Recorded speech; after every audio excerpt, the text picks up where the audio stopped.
बिहार की राजनीति को एक बार फिर से बैकवर्ड फॉरवर्ड यानी अगड़े पिछड़े की तरफ धकेलने की कोशिश की जा रही है। महागठबंधन की इस सरकार में शिक्षा मंत्री प्रोफेसर चंद्रशेखर ने फिर से इसके लिए दांव चल दिया है। सवाल यह है कि क्या एक बार फिर से बिहार की राजनीति 90 के दशक में लौट रही है। दरअसल बिहार के शिक्षा मंत्री चंद्रशेखर का एक और विवादित बयान सामने आया है। अब उन्होंने अपने को एकलव्य का वंशज घोषित किया है। खुद को एकलव्य का वंशज बताते हुए उन्होंने एकलव्य की नई भूमिका भी गढ़ी है। उनका कहना है कि एकलव्य के वंशज कुर्बानी देते नहीं लेते हैं। सवाल उठता है कि खुद को एकलव्य का वंशज बताने और एकलव्य की तरफ कुर्बानी लेने वाली बातें चंद्रशेखर किसे और क्यों सुना रहे हैं। इसके पीछे उनकी सियासी मंशा होने का अंदाजा तो लगता है, लेकिन कुर्बानी लेने की चेतावनी का निहितार्थ तलाशे तो इससे गंभीर संकेत मिलते हैं।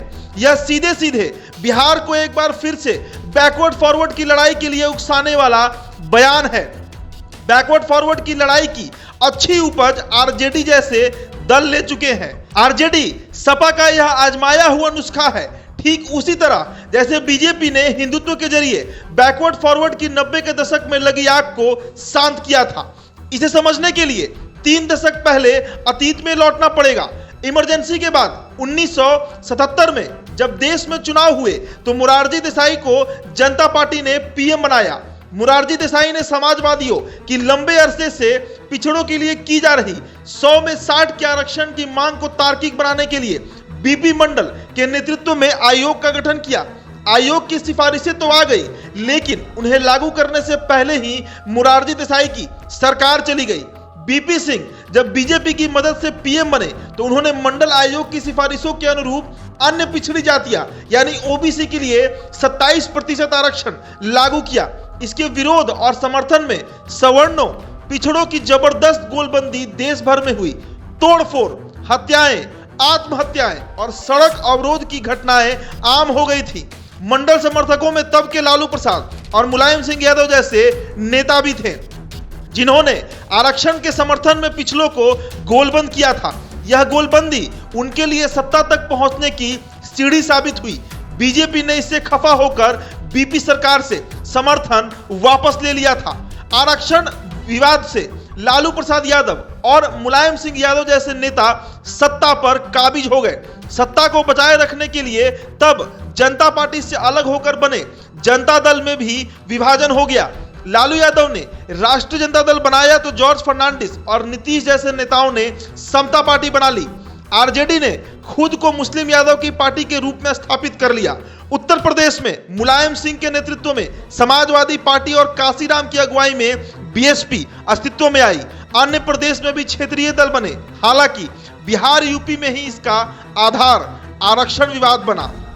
आरक्षण की आग में सुलगते दहकते देश को बचाने के लिए बीजेपी का नुस्खा काम आया। लाल कृष्ण आडवाणी के नेतृत्व में अयोध्या में राम मंदिर निर्माण के लिए रथ यात्रा निकली थी।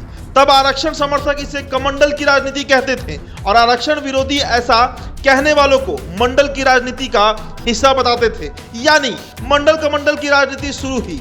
लालू यादव ने समस्तीपुर में आडवाणी के रथ को रोका, उन्हें गिरफ्तार कर लिया गया। बावजूद इसके बीजेपी देश को जोड़ने में कामयाब रही। राम और राम मंदिर के नाम पर पिछड़े भी उनके समर्थक बन गए। समाज में आरक्षण से लगी आग की लपटें कमजोर पड़ गई। बीजेपी की सीटें 2 से इकाई अंक से सैकड़ा तक पहुंच गई। उसके बाद से बीजेपी लगातार उभरते ही गया। अब आते हैं आज के संदर्भ में। बिहार में चंद्रशेखर और जगदानंद सिंह जैसे नेता अगर राम मंदिर और रामचरितमानस के खिलाफ बोलते हैं तो इसे समान रूप से नहीं देखा जा सकता। इसलिए कि ठीक इसी तर्ज पर उत्तर प्रदेश में समाजवादी पार्टी के स्वामी प्रसाद मौर्य ने भी यह बोलना शुरू कर दिया है। बल्कि यह कहें कि वे चंद्रशेखर से इस होड़ में आगे निकलते दिख रहे हैं तो भी यह कहना अतिशयोक्ति नहीं होगी। इसलिए कि स्वामी प्रसाद मौर्य अपनी टिप्पणी वापस लेने को राजी नहीं है। उनकी टिप्पणी को लेकर साधु संत भी मुखर होने लगे हैं।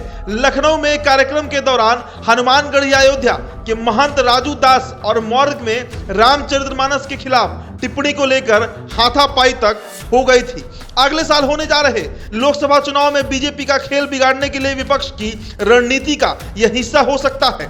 विपक्ष को पता है कि धर्म और देवी देवताओं के सहारे ही बीजेपी पिछड़ों के वोट पर काबिज हो गई है, इसलिए पहले इन पर हमला बोला जाए जिससे बीजेपी से ओबीसी वोटों को छीना जा सके। रामचरितमानस के रचनाकार का ब्राह्मण होना और शूद्र को लेकर मानस में कही गई बात को आज शिद्दत से विपक्ष का रेखांकित करना यह साफ जाहिर करता है कि सवर्ण जातियों के लिए शूद्र और पिछड़ों के विरोधी हैं। अगर विपक्ष की यह रणनीति कामयाब हो जाती है तो बीजेपी को परेशानी का सामना करना पड़ेगा। बिहार में जातीय गणना को भी इसी नजरिए से देखना चाहिए।